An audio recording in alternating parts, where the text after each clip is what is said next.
normalmente, as duas parashot são lidas juntas. A parashá de Aharimot e Kedoshim, elas normalmente são lidas juntas. Este ano calhou delas serem lidas cada uma separada da outra. Mas não deixa de ser a sequência uma da outra.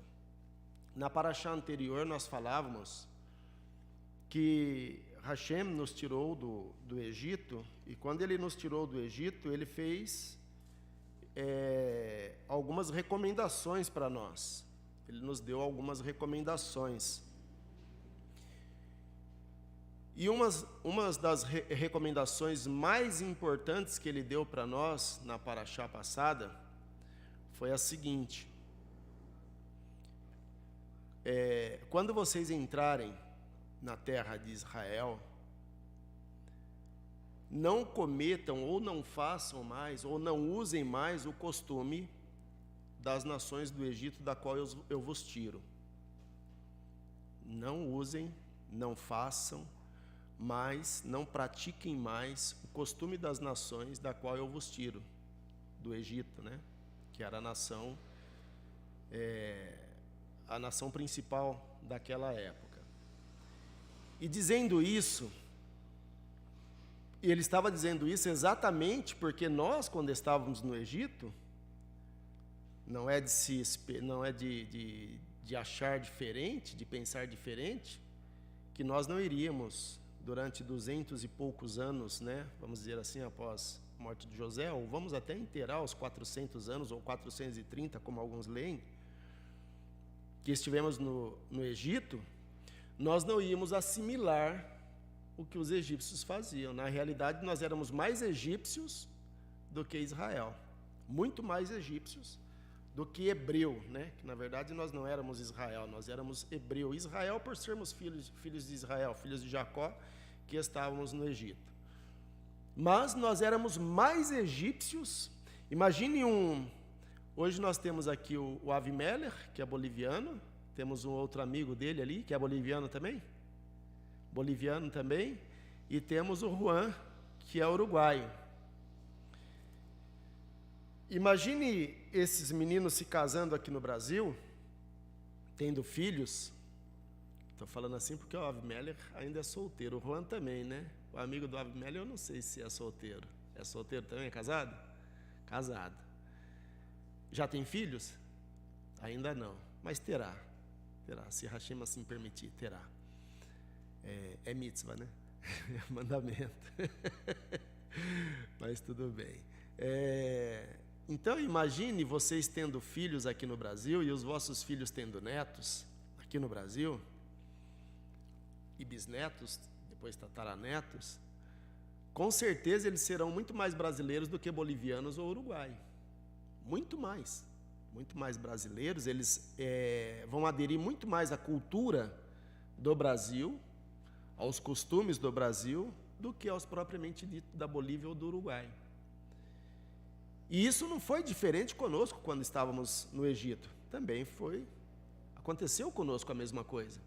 Por isso eu digo para vocês que nós éramos mais egípcios do que hebreus. Agora, e é exatamente por isso que Hashem disse: quando vocês forem para a terra que eu jurei dar a vossos pais, não façam, não cometam os mesmos costumes, nem continuem com a mesma prática que vocês faziam no Egito. E quando vocês entrarem também na terra para a qual eu vos mando, não vá dar as suas filhas para os filhos das nações que lá vocês vão encontrar, nem dê os vossos filhos para as filhas das nações, e nem tome os vossos filhos, nem as vossas filhas para os vossos filhos. E também disse: e não pratiqueis os atos que eles praticam. E aí nós lemos, né, Vaikra, capítulo 18, e vimos quais eram as práticas, porque de tudo que eles praticavam nós não podíamos praticar, de tudo que as nações que estavam lá em Canaã nós não podíamos praticar? Não, nem tudo. Mas o que estava relacionado ali na Torá, no capítulo 18, que Deus foi explicando para nós o que era, através de Moshe, a gente entendeu que aquelas práticas nós não devíamos fazer. Se vocês lerem o capítulo 18 de Levítico, vocês vão entender do que eu estou dizendo. Não vou repetir aqui muito, porque a gente já falou na paraxá passada. Porém, aquela paraxá Harimot, o nome dela é Harimot, por quê? Porque é depois da morte. Depois da morte. Depois da morte de quem? Depois da morte dos filhos de Aharão, né? Nadav e Avihu. Depois que eles morreram. Aí, por isso leva esse nome, aquela paraxá depois da morte. E a paraxá atual é a paraxá Kedushim. Paraxá Kedushim. Santos. Santos. E aí, nesta paraxá, nós vamos ouvir por várias vezes Hashem dizendo: sede santos, sereis santos. E ele não simplesmente diz, sejam ou sede santos ou sereis santos. Ele explica o porquê. Deus explica o porquê. E por que ele pede, ou por que ele manda, ou por que ele ordena, ou por que ele profetiza, porque aqueles que ficarem à noite entenderão se é uma profecia, se é uma ordem, ou o que é que Deus está dizendo. Como nós vamos entender o que é ser santo, o que é ser Kedushim? Isso para a noite. Mas para agora, ele está dizendo ser santo, por quê? Qual o motivo que Deus nos manda ser santo aqui? Alguém pode responder? Porque Ele é santo. Sede santo, porque eu, o eterno vosso Deus, sou santo. Sejam ou sede santos, porque eu, o eterno vosso Deus, sou santo. E o que é ser santo? Separado. Simplesmente separado, só isso? O literal é, né? Se a gente for pegar literalmente, a palavra Kedushim, a palavra santo, é ser separado. E como nós vamos nos separar? Como é que Deus se separou? Porque Deus também é separado. Como é que Ele se separou? Como Deus se separou?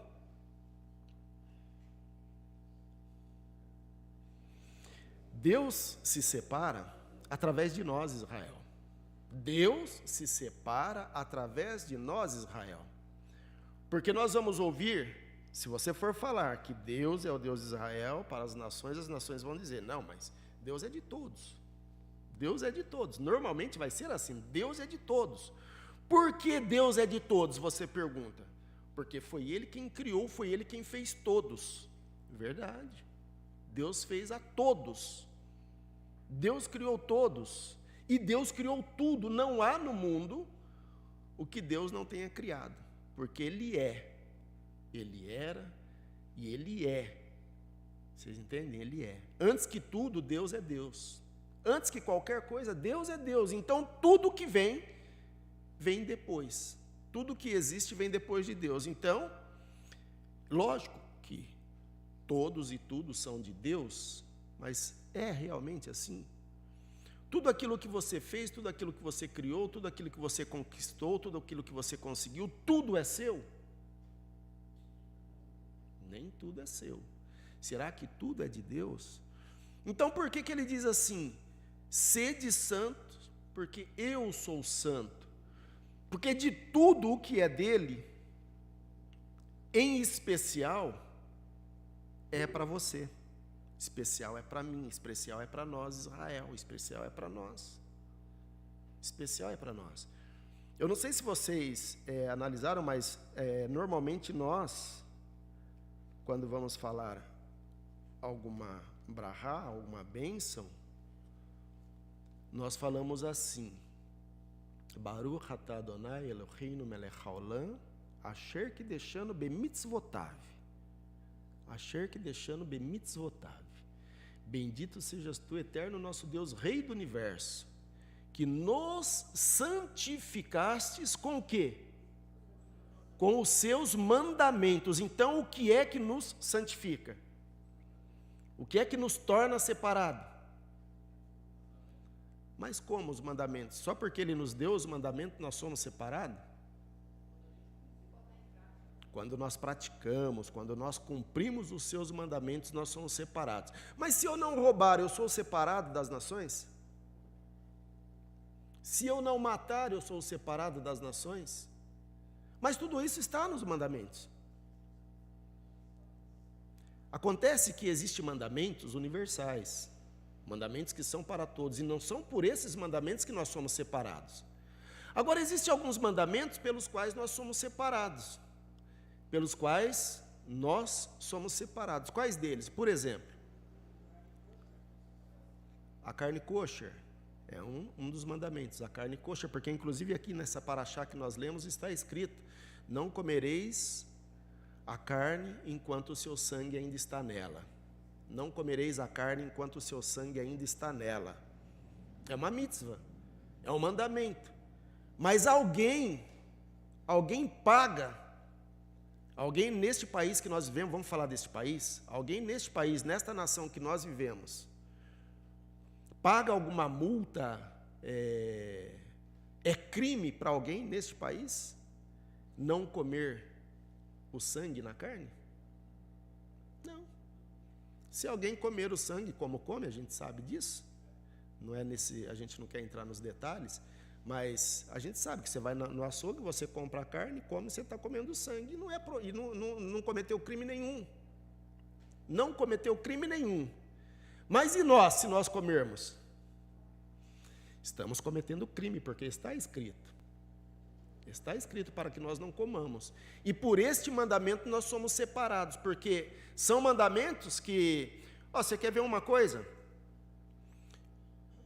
Por exemplo, algum tempo atrás,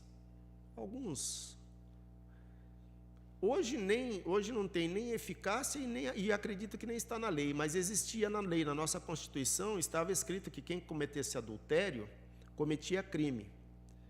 Estava escrito na nossa Constituição, só que não tinha eficácia nenhuma, não existia eficácia neste artigo da nossa Constituição. Alguns anos mais atrás, ainda tinha eficácia, porque o camarada que cometia adultério, a mulher, ele pagava, era um crime, ele tinha cometido um crime. Depois continuou estando na nossa Constituição, mas já não era mais crime, já não tinha mais eficácia, somente em alguns estados ou alguns lugares. Hoje nem acredito que esteja mais, eu não sei porque eu não tenho a nossa Constituição de 2022, eu não comprei ainda, não tenho ela ainda. Mas eu acredito que não tenha mais. Mas e entre nós?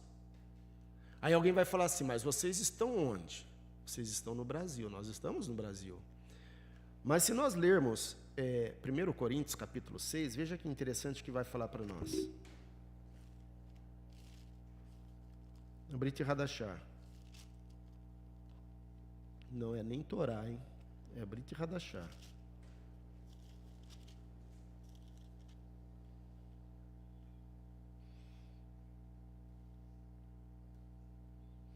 Versículo 6. No entanto, acontece que um irmão entra em litígio contra seu irmão. E isto, diante de infiéis, de qualquer modo, já é para vós uma falta a existência de litígio entre vós. Por que não preferes antes padecer a uma justiça? Por que não vos deixais defraudar? Não, eu quero o versículo que fala assim: não há, porém, juiz ou sábio. Está aqui, versículo 5. Digo isto para confusão vossa. Não se encontra entre vocês alguém suficientemente sábio para poder julgar entre vocês, entre irmãos? No entanto, vocês levam a causa para infiéis. Ou seja, o que diz o versículo? O versículo está dizendo assim: não existe juiz entre vocês, entre a vossa comunidade, que possa julgar a causa de um irmão contra outro irmão, que vocês precisam levar à justiça comum? Por que digo isso? Porque se você levar para a justiça comum uma pessoa, normalmente, dentro do nosso povo, que cometeu adultério, a justiça comum talvez olhe na sua cara e ri. Simplesmente ri, porque ele vai dizer para você: separe os dois. Simplesmente assim. E não acontece nada para ninguém. Ninguém paga por nada. Agora, dentro da comunidade, existe um peso que nós chamamos de disciplina. A pessoa recebe uma disciplina, ela vai receber um castigo por aquele ato que ela cometeu. A mesma coisa em relação à pessoa que come a carne com sangue, ou a mesma coisa em relação à pessoa que se deita, um homem que se deita com um animal. Qual é o crime que existe no nosso mundo, no nosso país? Um homem se deitar com um animal, ter relação sexual com um animal. Qual é o crime que ele cometeu? Tem crime, é zoofilia. Não existe crime. Mas entre nós é crime. Por isso somos separados, por isso somos santificados, por isso os seus mandamentos nos santificam quando nós cumprimos. Nós somos santificados pelos mandamentos, porque por esses mandamentos. Você quer uma coisa bem interessante, bem simples? Há tempos atrás, era crime, sabe o que era crime? Na lei do homem, sabe o que era crime? Você fazer a Brit Milá do seu filho. Ainda há pouco tentaram ainda fazer com que fosse crime. Você fazer a Brit Milá, você fazer a circuncisão do seu filho, era crime. Baruch Hashem que nós conseguimos fazer as Brit Milot dos nossos filhos, das nossas crianças hoje. E até daqueles que se convertem, fazerem as suas Brit Milot, a sua circuncisão. Por quê? Porque não constitui crime. Baruch Hashem por isso. Mas é uma mitzvah que para nós, um homem incircunciso, que se deita com uma mulher temente a Deus da congregação, ele a impurifica. Ele a impurifica. Não é isso? Então ele cometeu o quê? Na nossa comunidade, diante do que está escrito, o que foi que ele cometeu? Um crime. Ele cometeu um crime. Há tempos atrás, não muito talvez, alguns que estudam história vai saber, nós éramos proibidos de cumprir Shabat. Nós éramos proibidos de guardar o Shabat. Se alguém fosse pego cumprindo o Shabat, não trabalhando, não fazendo, ou guardando, ou reverenciando o Shabat, como sempre fizemos, éramos mortos também. E o que é que nos separa, o que é que nos torna santos? Enquanto todos, ou a maioria hoje, estão procurando os seus meios de ganho, os seus afazeres seculares, ou qualquer outra coisa que seja, nós estamos fazendo o quê? Nós estamos reunidos conforme está na Torá, e inclusive na Parashá de hoje, guardando o Shabat, cumprindo o que Deus nos mandou. Inclusive a gente diz, né, que é esse dia que a presença Shekhinah de Hashem está mais forte no mundo. Por quê? Porque nesse dia nós temos aí, se não 100%, pelo menos vamos dizer aí uns 70% dos nossos irmãos judeus cumprindo a mitzvah do Shabat. Cumprindo a mitzvah do Shabat. Onde quer que você encontre um judeu que é religioso, você vai vê-lo cumprindo a mitzvah do Shabat, o mandamento do Shabat. Aí a presença de Deus está maior no mundo. Por quê? Porque somos várias pessoas buscando a mesma espiritualidade. Deus está presente, até porque o Shabat é chamado do duplo, né, o dobro. Então a presença de Hashem está 2 vezes maior no nosso meio, no Shabat, do que nos dias comuns, né? Agora, o que é que nós precisamos fazer ainda mais para podermos alcançar de Deus todas as bênçãos que Ele tem para nós? Se nós lermos Devarim, nós vamos ver lá a respeito das bênçãos e das maldições, não é isso? A respeito das bênçãos e das maldições. Se cumprirdes os meus mandamentos, sereis abençoados. Se não cumprirdes os meus mandamentos, não tereis vida, né? Então é isso que eu coloco diante de vós, a bênção e a maldição. A bênção para que vive e a maldição que vocês vão morrer. Mas veja que interessante a quem Deus, por que somos santificados? Salmos, capítulo 147, quando eu disse para vocês que Deus é santo para nós, e nós precisamos ser santos para Ele, Ele mesmo falou, foi Ele quem disse através do salmista Davi, ele falou assim, olha, Salmo 147, versículo 19, anuncia sua palavra a Jacó. Quem anuncia a sua palavra a Jacó? Quem é que anunciou a sua palavra a Jacó? Deus. Ele anunciou a sua palavra a Jacó. Seus estatutos e normas a quem? A Israel. Com nenhuma nação, com nenhuma outra nação, agiu deste modo. Então, quer dizer, com nenhuma outra nação Deus agiu dessa forma. Ele não deu leis, não deu os estatutos, não deu preceitos a nenhuma outra nação, a não ser a Jacó e a Israel. E nenhuma conheceu as suas normas. Aleluia. Então é Deus quem está dizendo. Por isso somos santos, porque Ele não fez isso com mais ninguém. Ele fez com um povo seu, zeloso, santo, bondoso. E é interessante a gente entender isso, que não é porque nós cremos que Yeshua é o Mashiach que Deus deixou de ser o Deus de Israel. Não é porque nós passamos a entender que aquele que veio, sofreu, morreu, carregou sobre si as nossas culpas e as nossas dores, os nossos pecados, não é porque cremos que Deus deixou de ser o Deus de Israel. Ele continuou sendo o Deus de Israel. Atos capítulo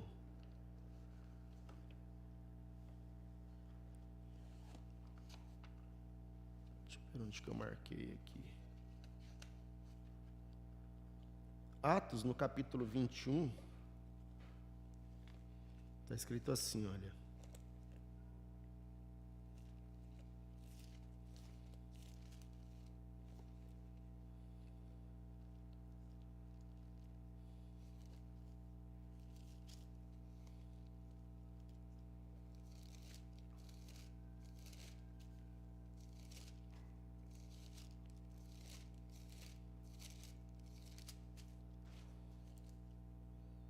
Capítulo 21, versículo 20. Shaul Hachalia, Paulo, estava lá em Jerusalém, né? E receberam os irmãos, eles foram recebidos com muita alegria. Aí Paulo foi à casa de Tiago, depois de ter lhes saudados, ele começou a expor o que Deus havia feito entre os gentios. Ele expôs o que Deus havia feito entre os gentios através do seu ministério, através da sua pregação. E eles ouvindo glorificavam a Deus. Só que depois deles ouvirem, Paulo estava falando para quem a respeito do que Deus havia feito entre os gentios? Paulo, Shaul Hachalia, estava falando a quem o que Deus havia feito entre os gentios? Ele estava falando para os seus conterrâneo, para os seus irmãos, para os judeus, o que Deus havia feito entre os gentios também. Aí aqueles irmãos que estavam ouvindo o que Paulo testemunhava a respeito dos gentios, versículo 20, eles ouvindo, glorificavam a Deus, mas depois disseram-lhe: tu vês quantos milhares de judeus existem que abraçaram a fé, e todos são zelosos da lei. Todos são zelosos da lei. O que significa isso? Que aqueles irmãos que ouviram Shaul Hachalia dando testemunho a respeito do que Deus havia feito entre os gentios, com certeza ele estava falando da Torá e de Yeshua. Ele disse: vejam quantos irmãos judeus abraçaram a fé. Vejam quantos creram na sua palavra. Tem um outro versículo, eu não me lembro onde está, eu sei que foi Kefa que falou, foi Pedro quem disse. Pedro estava dando um sermão, ele estava dando ali uma palestra, falando também a respeito de Yeshua. Se eu não me engano, foi quando foi na descida do Ruach, na descida do Espírito Santo, do Ruach HaKodesh. Ele estava dando um sermão na festa dos tabernáculos, e aí os irmãos que estavam ali, todos judeus que estavam ali junto com ele, ouviram o sermão que ele estava dando e disse para ele assim: o que faremos, varãos e irmãos? O que faremos? Eles eram judeus e eles creram. E Pedro, ele não estava falando nada mais, nada menos do que a respeito de quem? A respeito de quem ele estava falando? Ele estava falando a respeito de Yeshua, o Mashiach. Ele estava testemunhando que Mashiach, aquele a quem havia sido crucificado, Yeshua, aquele que havia sido crucificado, era sim o Mashiach. E ele estava dando testemunho. E aqueles irmãos judeus que ouviram aquilo disse: que faremos? E ele respondeu: arrependei-vos e cada um de vós sejam batizados em nome de Yeshua, o Mashiach, para perdão e remissão dos vossos pecados. E recebereis o Ruach, o dom do Ruach, do Espírito Santo. E aí eles creram e fizeram assim. Mas eles deixaram de cumprir a Torá? Eles não deixaram de cumprir Torá, eles continuaram cumprindo Torá. Porque se vocês lerem Jeremias, capítulo 33, capítulo 30, versículos 33 a seguir, ou 31 a 33, está dizendo que Deus faria uma nova aliança. Com quem? Com o Goi, com o gentil. Com aquilo que se chamaria depois o novo povo.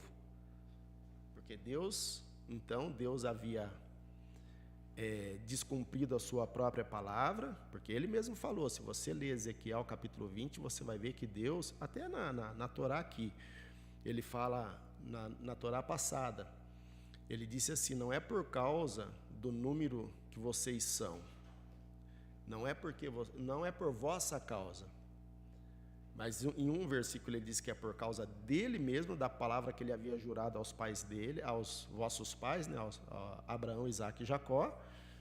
E depois ele diz: e também não é por vossa causa, mas pela maldade do coração dessas nações, pela maldade deles, eu tiro a terra deles e entrego para vocês.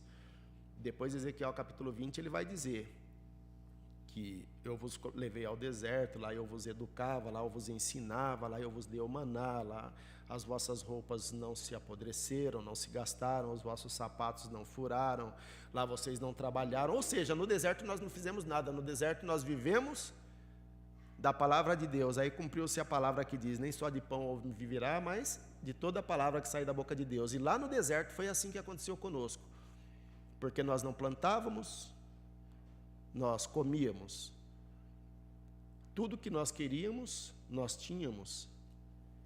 Até, a gente fala que na Paraxá dos espias, eles se negaram de entrar na terra, porque se eles entrassem na terra, eles iam ter que trabalhar, trabalhar, vai ter que plantar, vai ter que cuidar da terra, depois ir lá e tirar o fruto para comer. Agora lá no deserto não precisou nada disso. Então por que nós queremos entrar na terra? Por quê?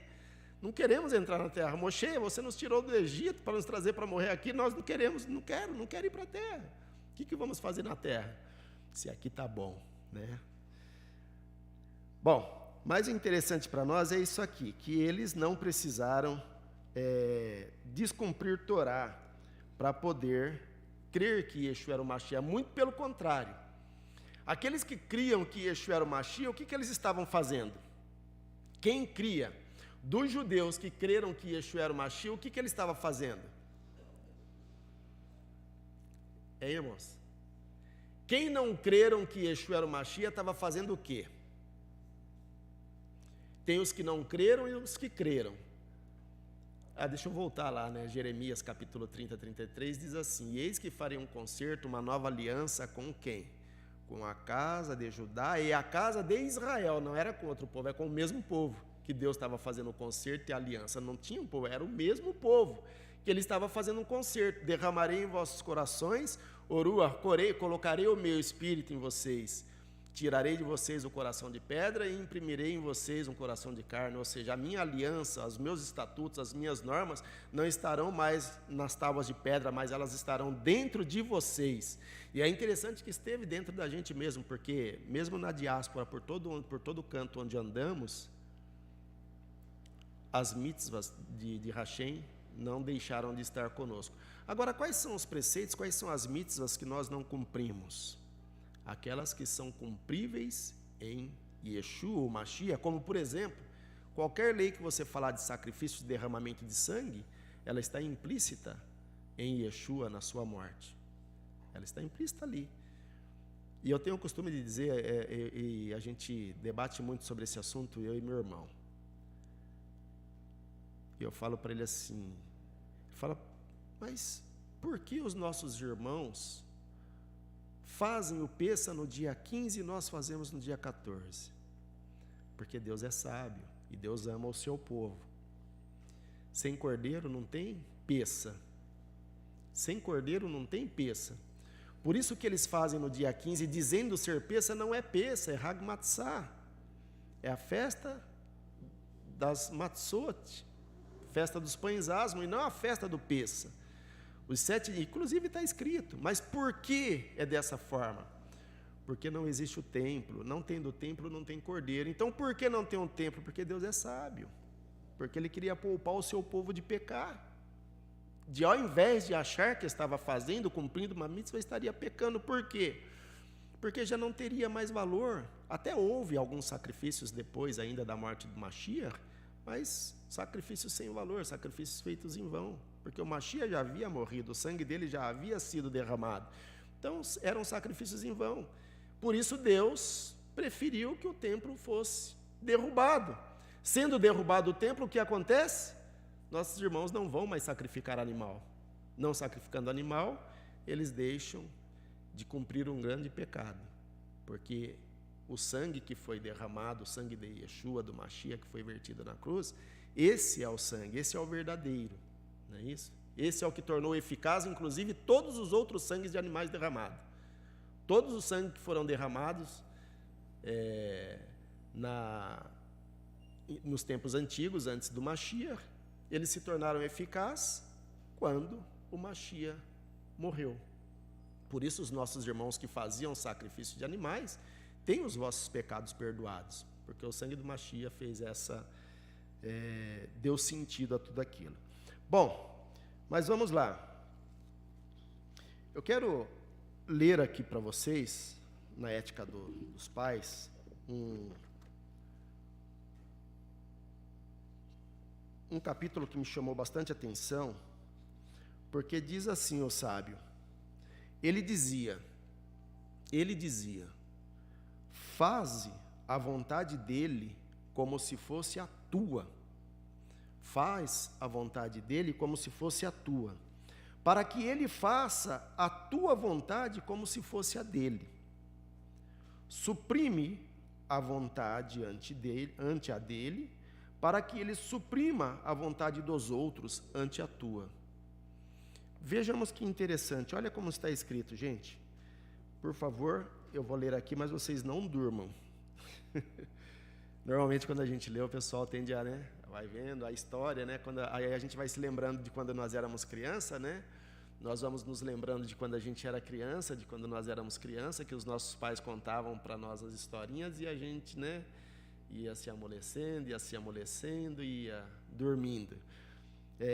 Não ouçam como a historinha dos vossos pais. Diz assim, imagine que esse frio e chuvoso lá fora, que interessante para a gente dormir, você tenha que assistir uma aula do Humash. O Humash é o Pentateuco, são os 5 livros da Torá, que é uma aulinha que nós estamos hoje fazendo também. Que interessante também, gente, sabe? Tem um outro fato que diz o seguinte, esta paraxá de Kedushim, se eu não me engano, ela tem cerca de 60 a 64 versículos. Acho que é 64 versículos que tem essa paraxá, Kedushim. E nessa mesma paraxá, tem 51 mitzvah, 51 mandamentos só nesta paraxá. Só nesta porçãozinha que a gente leu. E aí tem um outro sábio que diz o seguinte, se porventura Deus nos livre e acontecesse uma catástrofe, e nós perdêssemos todos os livros da Torá, e ficássemos apenas com essa paraxá de Kedushim, ela seria o suficiente para mostrar a cultura e para mostrar a diferença que há entre Israel e as demais nações. Seria o suficiente para mostrar a diferença entre Israel e as demais nações. Somente esta paraxá. mas Baruch Hashem que a gente, além dela, nós temos as outras. Porque nós temos que falar como o salmista Davi, né? Senhor, eu amo a tua lei, sinto prazer na tua lei, medito nela dia e noite. Ela é lâmpada para os meus pés, lâmpada para os meus pés e luz para o meu caminho. Assim que nós precisamos ter as leis de Deus. Por isso nós vamos ler essa Mishnah aqui. Você hesita em ir? Vamos ter uma aula hoje. Está frio, está um tempo bom para dormir, para ficar em casa. E você se hesita em ir à sinagoga para assistir esta aula.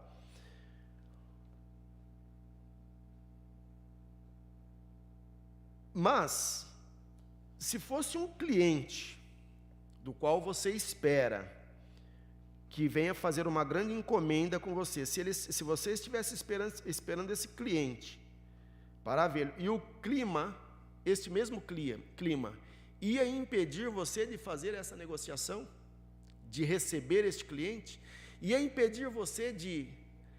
Vamos dizer que não é Shabat, porque lógico, no Shabat nós não iríamos estar lá mesmo, mas vamos supor que é um dia comum, e dentro desse dia comum, tem uma aula para você fazer, da Torá, e o tempo está dessa forma que a gente está dizendo, e ao mesmo tempo você pode receber um cliente que é um cliente potencial, que você vai fazer uma grande venda, você vai receber um grande dinheiro, talvez aí por isso.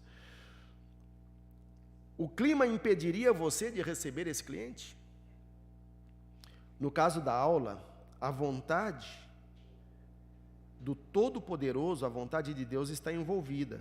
Enquanto no caso dos negócios, trata-se da sua vontade.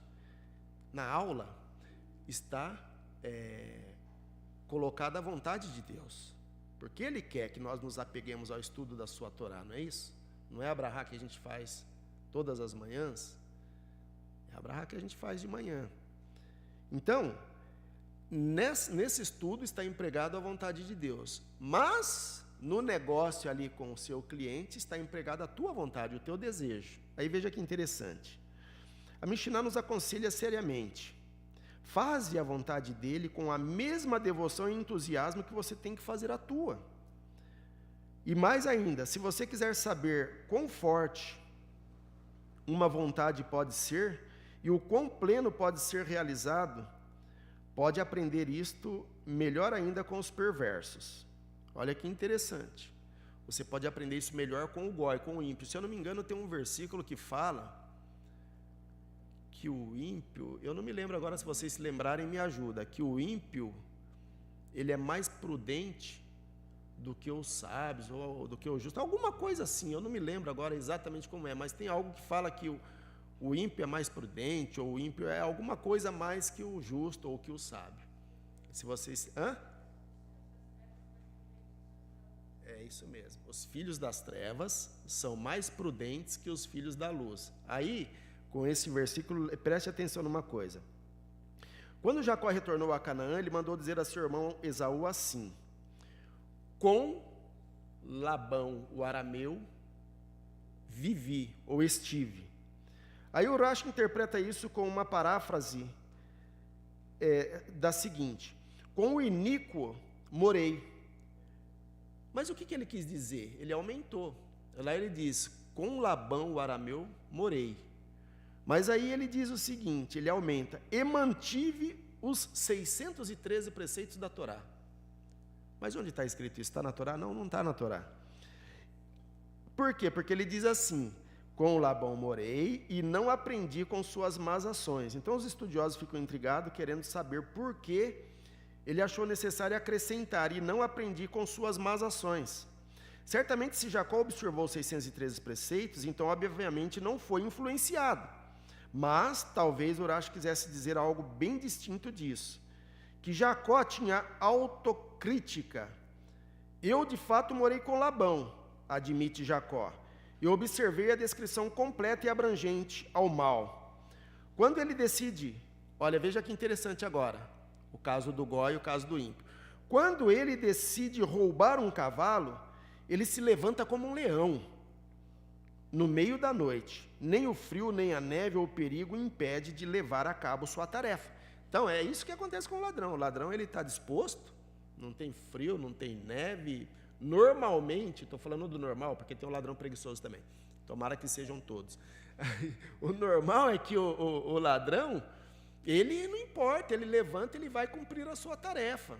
Ele vai cumprir aquilo lá, não faça frio ou faça sol. No entanto, ai de mim, eu que observei tudo isto, continuei cumprindo meus preceitos com bem menos devoção e entusiasmo. Jacó dizendo: para meu pesar, não aprendi este senso de auto-sacrifício de Labão, não aprendi a emular a sua devoção. Quem dera eu pudesse aplicar seu zelo e sua entrega às minhas boas ações. Então, quem dera eu pudesse me entregar também com esse mesmo entusiasmo, com essa mesma aptidão que tinha o Labão para o que era mal, eu pudesse fazer para as minhas boas ações. Faze a vontade dele como a tua, é o conselho que Rambam Gamaliel nos dá, para que ele faça a tua vontade como se fosse a dele. Em que sentido podemos fazer a vontade de alguém ser como a de Deus? Em que sentido nós podemos fazer a vontade de alguém ser como a vontade de Deus? Como assim? Como assim? E ele explica. O judaísmo ressalta o fato de que ele, Deus, é a unidade fundamental. Ele é perfeitamente único, sem elementos discordantes ou contraditórios. Se um judeu conseguir reunir todos os seus desejos e ambições em torno de um objetivo central de servir ao seu Criador, se conseguir harmonizar as exigências discordantes da sua natureza impetuosa e apaixonada com os princípios e exigências do judaísmo, terá ao final uma única e divina orientação em sua jornada espiritual pela vida. Ele tornar-se-á semelhante ao Todo-Poderoso ao lograr a profunda unidade e harmonia interior. Veja que interessante. Se você conseguir fazer isso, você vai ser exatamente o que o próprio Deus confirmou ou afirmou que nós éramos. Vocês se lembram quando foi que Deus afirmou que nós éramos igual a Ele? Quem se lembra?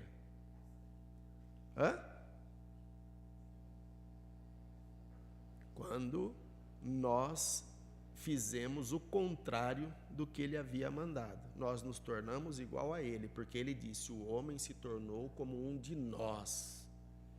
O homem se tornou capaz, ele se tornou como um de nós, conhecedor do bem e do mal. Então vamos lá e tranquemos, coloquemos querubins e serafins no caminho da árvore da vida para que ele não coma e viva. Para que ele não coma e viva. Então, por quê? Porque ele se tornou como um de nós. Qual foi a diferença que ele colocou entre nós e ele ali, para que nós não fôssemos realmente eternos? Anjos para que protegesse o caminho, a árvore da vida, para que nós não comêssemos e vivêssemos. Entende? Bom, mas continuemos. A chave, a fórmula para nos lembrar é: faze a vontade dele como se fosse a sua vontade. Qual é a vontade do Todo-Poderoso com respeito a nós? É que alcancemos a felicidade. O que Deus quer para você, o que Deus quer para mim, o que Deus quer para nós, é que nós alcancemos a felicidade. É isso que Ele quer, essa é a vontade de Deus. Faça a vontade dEle. Quando você fizer a vontade dEle, o que vai acontecer com você? Você se tornará feliz, porque as bênçãos vão acontecer, mas você se tornará feliz, porque esta é a vontade dEle. Deus não te criou para que você fosse uma pessoa infeliz.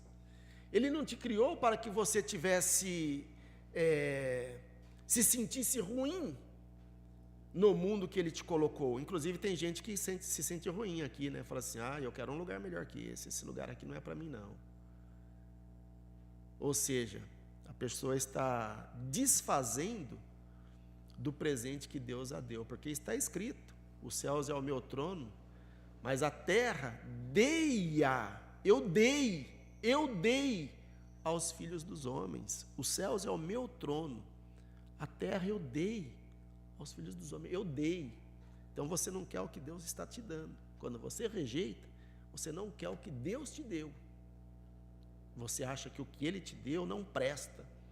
Quando você rejeita um presente de Deus, é você dizendo que o presente que Ele te deu não presta. Tem muita gente que rejeita. Bom, então o que Ele quer é que nós alcancemos a felicidade. Na realidade, Ele criou todas as condições para a felicidade.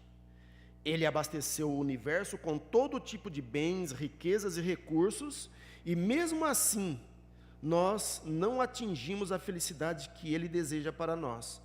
Então, Deus abasteceu o universo de todos os recursos que é necessário para que nós sejamos felizes, e nós ainda não alcançamos o desejo dEle. Nós ainda não alcançamos o desejo de Deus, que é sermos felizes. Aí diz aqui, Deus fez o homem reto, mas eles escolheram outras inclinações. Com nossas aspirações impossíveis e impulsos intermináveis, nós complicamos continuamente a vida. O Rabi Shimon observou que ele jamais havia visto um servo trabalhando para recolher uma fruta no campo, um leão carregando carga ou uma raposa dedicada ao comércio. Veja que interessante. Ele nunca havia visto um servo trabalhando para recolher fruta no campo, ou um leão carregando carga, é servo mesmo, não é servo não, tá? Ou um leão carregando carga, ou uma raposa dedicada ao comércio. Não obstante, o servo é veloz, o leão é forte e a raposa inteligente. Você viu? Nenhum deles praticava nada daquilo e o servo é veloz, o leão é forte e a raposa é inteligente. Por que não empregam sua capacidade ou talento para ganhar um dinheiro extra, já que eles têm todas essas qualidades aí? A resposta é que eles simplesmente não conseguem controlar as naturezas primitivas. Eles vivem vidas naturais. Nós, seres humanos, contudo, insistimos em tornar nossa existência difícil e complexa. Os muitos dispositivos que inventamos e pusemos em movimento nos envolvem em projetos, complicações e apuros que só levam ao pecado e transgressão. Estes, que são os animais, porém, por sua vez, criam uma cortina de ferro, estas complicações criam uma cortina de ferro entre nós e Deus, que nos distancia ainda mais da sua divindade. Ou seja, tudo isso que nós colocamos nos faz pecar. E nós, pecando, nós nos distanciamos de Deus, como está escrito em Isaías, que diz assim, que a mão de Deus não está encolhida para que possa salvar, nem seu braço escondido, mas os vossos pecados fazem separação entre vós e o vosso Deus. Mas os vossos pecados é que faz separação entre você e o vosso Deus. Então, o que é que nos separa de Deus? Os nossos pecados. Agora eu quero perguntar uma coisa para vocês. Quem se separa de Deus? Quem é que consegue se separar de Deus? Veja bem, quando ele diz, e nós inclusive fazemos essa brahá, nós falamos assim, bendito sejas tu, eterno nosso Deus, Rei do Universo, que nos separaste dentre todas as nações, para sermos seus servos. Então veja, nós somos separados das nações e somos unidos a quem? Então quem é que pode se separar de Deus? Só quem é unido a Ele. Quem está unido com Ele, quem não está unido com Ele não tem como se separar dele, já está separado. Só se separa de Deus quem está unido a Deus.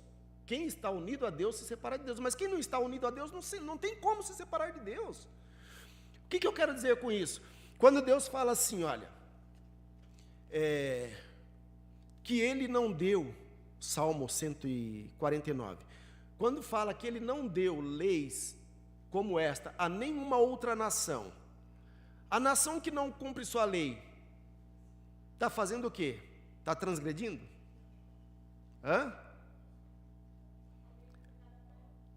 Deus não deu essa lei para as nações, para as outras nações. Então essas nações, quando elas não cumprem essas leis, elas não estão transgredindo. Mas então porque o fulano é assim, porque o fulano é assado? Porque eles vivem à base da sorte. Nós carregamos maldição e nós carregamos bênção. Nós carregamos maldição e bênção. Os goi que não receberam a lei de Deus, não. Eles não. Quem foi que Deus castigou e espalhou sobre a face da terra? Aqueles que não tinham a lei dele, ele castigou e espalhou sobre a face da terra? Foram esses que ele espalhou sobre a face da terra? Não. Deus espalhou sobre a face da terra, Deus fez a diáspora, Deus levou cativos. Quem? Aqueles a quem ele entregou sua lei. Por quê? Porque aqueles a quem ele entregou sua lei não cumpriu sua lei. Ele deu a lei para você, você não cumpriu a lei, logo você foi castigado, porque ele deu para você. É como se tivesse uma lei em um outro país, que não aqui, e aí o outro país quisesse nos castigar porque nós não cumprimos a lei dele. Lógico que nós não vamos ser castigados, aquela lei não serve, não vale para nós. A lei daquele outro país não vale, não serve para nós. Por exemplo, ainda é, e tomara que continue sendo, ainda é pecado o aborto, não é? Ou é crime. Aqui no Brasil ainda é crime, abortar é crime, não é? Pois é. Então nós vamos pegar o STF, ó.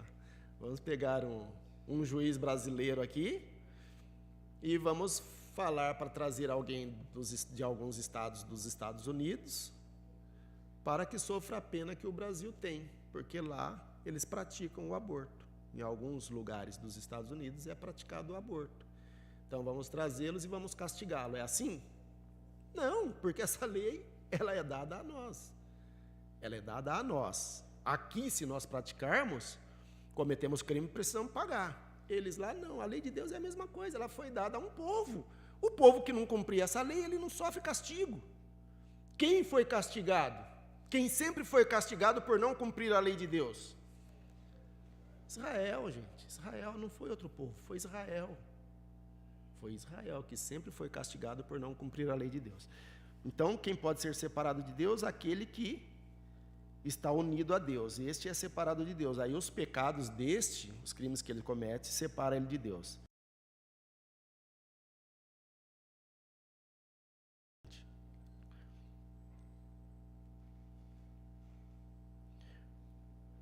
Os muitos dispositivos que inventamos e pusemos em movimento nos envolvem em projetos, complicações, tararará, que nos afasta de Deus. Recitamos em nossas orações: Ele cumprirá o desejo dos que o temem, ouvirá seu clamor, os salvará. Existe uma dificuldade aqui. Na primeira parte do versículo, o Todo-Poderoso cumprirá o desejo dos que o temem. Por quê? Conforme a segunda parte do versículo, eles ainda clamam e precisam ser salvos. É por causa disso? Certamente eles já conseguiram o que desejam. A resposta é que, frequentemente, nós não sabemos o que realmente precisamos. Desejamos coisas que não são boas para nós. Portanto, depois que nossos desejos são realizados, começamos a perceber que nos enganamos e clamamos ao Todo-Poderoso para que retire o favor que Ele nos concedeu. Você pede para Deus algumas coisas, Deus deixa que você consiga. Aí você percebe que aquelas coisas que você pediu para Deus não são boas. Aí você pede para que Ele retire de você. Senhor, me salva. Me salva do quê? Do caminho mau que eu escolhi. Senhor, me salva do quê? Da minha má inclinação. Porque eu alimentei minha má inclinação e agora estou vivendo debaixo da minha má inclinação. E está difícil para eu tirar o alimento dela e favorecer a boa inclinação. Então salva-me, Senhor. Por quê? Porque a sua escolha foi errônea. Agora, a partir do momento que a sua escolha, você percebe que a sua escolha não é boa, então escolha a vontade de Deus. Você viu que a sua vontade não foi legal, não foi boa, você comeu algo que estava amargoso para você, então coma aquilo que Deus te põe para comer, porque o que Ele te põe para comer não é amargoso, não vai ser ruim para você. Vai ser bom. É por isso que outra brahá que a gente faz. Deus supre a todas as nossas necessidades. Por quê? Porque Ele sabe muito mais do que nós o que é bom para nós. Ele sabe muito mais. É igual o pai quando ele está educando o filho. O que ele fala para o filho? Não faça isso, não faça. Mas a vontade do filho é de fazer, não é? E por que o pai fala não faça? Por que o pai fala para o filho não faça? Porque o pai sabe que aquilo que o filho quer fazer não é bom. Para quem? Para o pai? Não é bom para o filho. Não vai ser bom para você, não faça. Aí o filho vai e faz. Depois que ele vai e faz, pai, desculpa, pai. Né? É assim, não é? É assim, desculpa, pai. Vai lá e pede perdão para o pai, porque ele fez. O pai falou para não fazer, ele foi lá e fez e quebrou a cara. Bom, isso, porém, não aconteceria se apenas modelássemos nossa vontade conforme a dele. Se desejamos o mesmo que Deus quer que nós desejemos, se tratássemos a vontade dele como se fosse a nossa. Existe ainda um outro ensinamento que podemos obter dessa Mishnah, quando somos ordenados a observar as festividades, por exemplo. Aí o Talmud diz, observa que devo celebrá-la, mas, olha só que interessante, festa, aqui está se tratando de festa, olha que muito interessante é isso aqui. Quando somos ordenados a observar nossas festividades, por exemplo, o Talmud observa que devemos celebrá-la metade para o Eterno e metade para nós. Ou, como um sábio declarou, divida a festa, metade é para comer e beber e metade é para o Beit Midrash, ou seja, para a casa de estudos e oração. Por quê? Porque é uma passagem da Escritura. O Pêssego é descrito assim, retenha de trabalho, não é isso? No primeiro dia de Hag Matzah, o que acontece?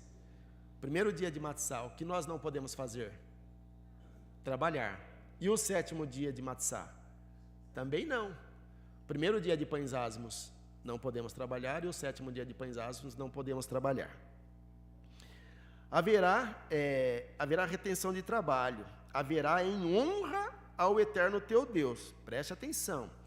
Esse dia que você retém é uma festividade, mas quando você não trabalha nesse dia, é em honra a Deus. Agora veja que interessante.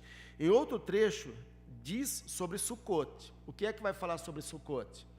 Também, primeiro dia da festa das cabanas não se trabalha e o último dia da festa das cabanas também não se trabalha, não é isso? Agora, por que o oitavo dia? Mas por quê? Porque o oitavo dia de abstenção de trabalho, Atzeret, será para vós, ou seja, dia de retenção de trabalho será para quem? O outro é em honra a Deus, não trabalharás em honra a Deus. Este você não trabalha em mérito de quem? Para quem? Para você mesmo, será para vós. Então nós temos dois modos de observar uma festividade, pela oração e o estudo da Torá, e ficando à vontade e sentindo prazer. Então, indubitavelmente, nossa tendência seria a de observar a segunda parte com maior entusiasmo, mas porque a segunda parte diz, não trabalhará, será para você. E a primeira parte diz que é para Deus. Normalmente nós vamos fazer aquela que é para nós, né? Os nossos desejos. Mas ele diz o seguinte, cumpra suas mitzvot, que sejam totalmente para Deus. Cumpra os mandamentos que são totalmente para Deus. Com o mesmo fervor e alegria, aquelas que são relacionadas com o seu prazer pessoal. Bom, gente, acho que tá bom, nós vamos parar por aqui, porque ainda tinha aquela outra de suprimir a nossa vontade, a vontade dele, para que ele suprimisse a vontade dele à nossa. O que significa isso? Simplesmente o seguinte, faça a vontade de Deus, cumpra a vontade de Deus, e ele cumprirá a sua. Estão entendendo? Cumpra a vontade de Deus e ele cumprirá a sua. Normalmente, quando nós temos alguém, ou quando nós mesmos estamos enfermos, o que é que nós pedimos a Deus? O que é que nós pedimos a Deus? E essa vontade é de quem? Essa vontade é nossa. Senhor, cura meu filho, minha filha, meu irmão, meu pai, meu amigo. Ou cura-me, Senhor. Tira de mim esta doença, tira de mim esta enfermidade, eu te peço. E como é que nós normalmente falamos? Eu tenho o costume normalmente de dizer, não sei se alguém já percebeu isso, mas eu falo, Senhor, que esta vontade, esse desejo que eu tenho agora, seja também o seu. Que esta vontade, esse desejo que eu sinto agora, seja também o seu desejo, seja também a tua vontade. Por quê? Por que esse pedido? Porque se não for a vontade dele, amigo, sem chance. Se não for a vontade dele, sem chance. Por isso, faça a vontade de Deus. Porque quando você tiver a sua vontade, ele fará. Cumpra os mandamentos de Deus, porque quando você tiver a sua vontade, Deus vai fazer. Amém? Que Deus nos abençoe, gente, que nós possamos usar isso que a gente acabou de aprender aqui, ou essas palavras que a gente acabou de ouvir, que sirva de aprendizado, de ensinamento para nós, que nós possamos levar isso para as nossas vidas, praticarmos essas coisas, fazer a vontade de Deus. E para fazer a vontade de Deus, você não vai fazer se você não conhecer a Torá. Precisa conhecer a Torá, porque a Torá é a vontade de Deus que foi dada ao seu povo. Bom, gente, nós então temos aqui quem nos visita, Raíssa. É isso mesmo? Quem é a Raíssa? Cauana Raíssa. Cauana Raíssa. A Débora Figueiredo. Foi ao banheiro, tá bom. A Ana Beatriz. Tá ali do lado. A Beatriz Laurinda. Do outro lado, as Beatrizes estão juntas, né? A Kathleen Souza. A Kathleen Souza é minha parente, né? Somos Souza também. E é com Z, né? O seu é S ou é Z? Z, né? Aqui está com S, mas ainda é Z. Z é mais próximo ainda, que nós também somos Z. A Tamires Fontes, está ali do lado. Depois nós temos a Érica Cavalcante. A Ellen Rocha, está ali também. O Davi Daniel. Davi Daniel, poxa... Davi já quis logo 2, né, Davi? Davi e Daniel, o cara é rei e é profeta, apesar que o próprio Davi também já era profeta, né? Davi e Daniel. O Rian, tá ali também. Gustavo Coimbra, Anderson Marcelino, Francisco Bartra, tá ali também, Francisco Bartra. E o Abraão Leôncio também. Poxa, gente, muito obrigado. E o... Como que é o nome do amigo do Avimeller? Johnny. Temos o Johnny aqui também. O Johnny também é a primeira vez, né, Johnny, que está aqui com a gente, né? Segunda vez. Acho que na outra vez que você veio eu não estava, né? Hã? Eu estava? Estava, mas eu não lembro dele. Tá bom, mas daqui para frente eu vou lembrar bastante, tá bom? Então, gente, que Deus abençoe vocês. Muito obrigado a vocês que vieram nos visitar por essa vez. Eu acho que, não sei se é a primeira vez que vocês estão aqui, né? Então tá, que Deus abençoe vocês.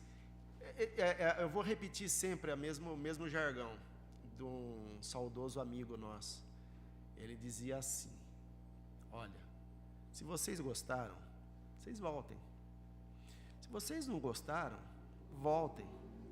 E aí, continue voltando. Um dia vocês vão achar algo que vai fazer vocês gostar e continuar vindo sem mais, ou seja, sem mais aquela restrição de não querer vir. Aí vocês vão vir com mais prazer ainda, tá bom?